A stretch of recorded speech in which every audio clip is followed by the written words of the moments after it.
Hello everyone, nze Nalongo wamwe. Nalongo Nalubale.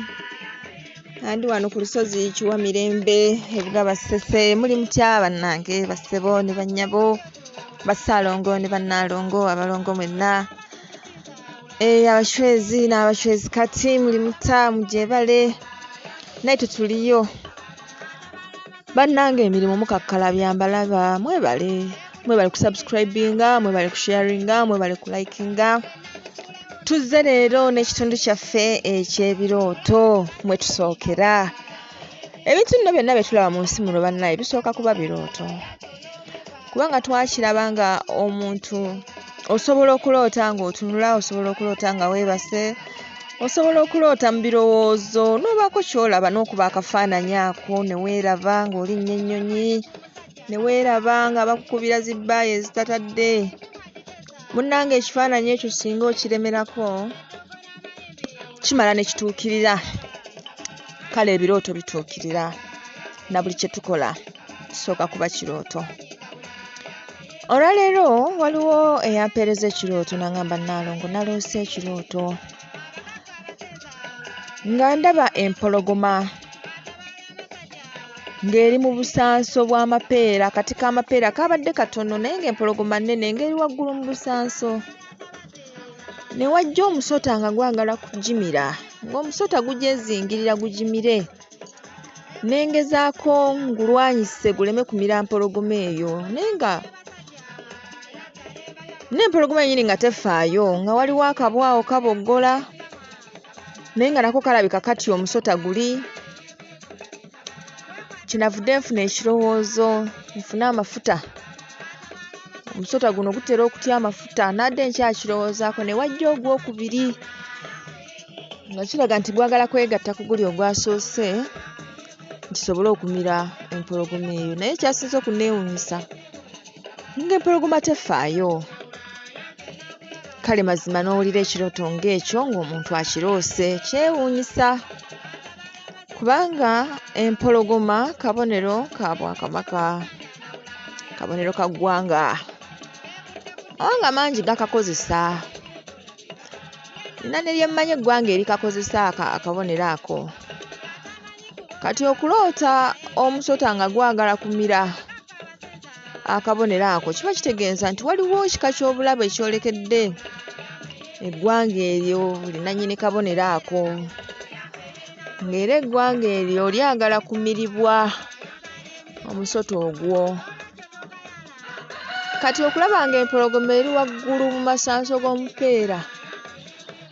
Omupeera muti mugwira wano era nga gwajja ne mapeera bannaffe abo babagulumeeru. Kaakati kiba kitegeeza nti eggwanga eryo erimu lyewanise mu mikono gy'abo bamagulumeeru. Kati mu kubanga lyewanise eyo mu magulumeeru, ate waliwo omusota ogwagala okumira eggwanga eryo. Kati okulaba nga ggwe obutaabutana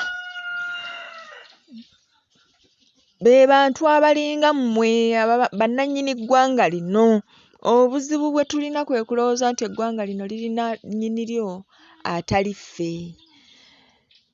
Ne tulimulekera. Kati n'abalaga nti ate ye yadde mulimulekedde naye ye yali mu masanso waggulu mu mikono gy'abagulumeeru gy'ali era tafaayo. Era takola ki? Tafaayo. Kati ekintu kino kikola kitya? Obeera omu ng'olaajana olwanyisa omusota guno, okugutaasa ku mpologoma eno kwegamba guleme kumira mpologoma eno. Ate oba okyali awo nejja n'omusota omulala. Kwegamba kiba kitegeeza mubadde mukyakaabira eno embeera naye ate waliwo nejja endala era nga naye ejja kwegatta ku eno esoose.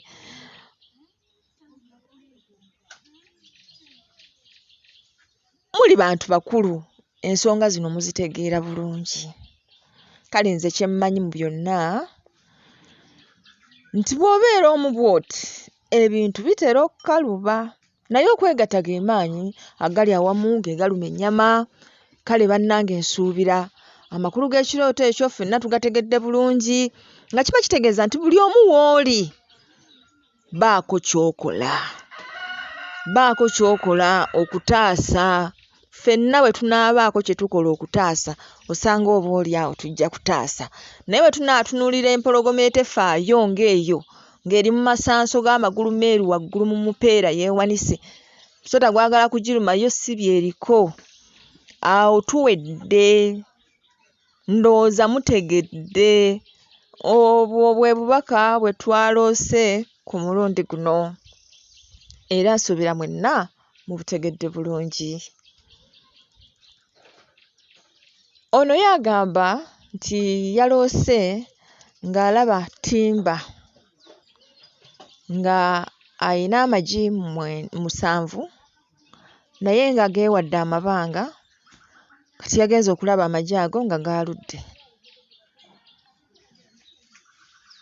Abuuza kitegeeza ki?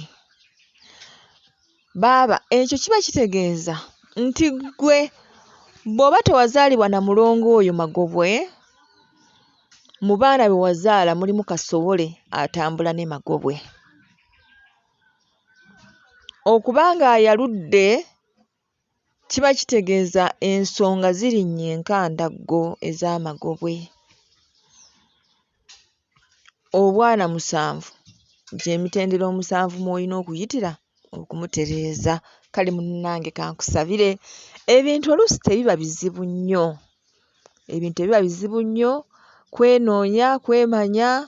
Kati ng'oyo Magobwe bw'oba wazaala omwana nga Kasobole oba yasoosa bigere, azaalibwa mu buli nzaalibwa ayinza okuba teyasoosa bigere naye nga yazaalibwa ekirira kimwezingiridde, ayinza okuba yazaalibwa n'omusota, muyinza okuba temwamanya naye nkusinzira nti obubaka wabufunye singa oba obuuzizza oba osobola okumanya. Obuuza otya? Nabayigiriza ne mbagamba ogenda okwebaka fukamira, gabula emmwanyi, ogabule bonna abakuwerekera, ogabule bonna abakukulembera, ogabule abanywanyi ab'omukago n'abali mu Bwakiwanuka Ssaalongo. Osabe ogambe bakama bange nalabye embeera bw'eti ey'Amagobwe naye nsaba kuluŋŋamizibwa bajjajjange, kiki ddala ekiriwo nsobole okukitegeera nkitereeze bwe kiba kyagala kutereeza. Kale bw'onooba okoze bw'otyo ojja kulaba nga embeera eteredde. Ggwe Mr. Ggwanga eyaloose eky'empologoma, munnange yongeramu maanyi, tobutaabutana bubutaabutanyi. Manyi bwe tuba tunaalwanyisa ekizibu twetaagamu okulowooza. Sooka oyimirire olowooze osalewo ky'oteekeddwa okukola. Kale mwongere okusubscribinga, musharinge, mulayikinge, twongere okuyiga.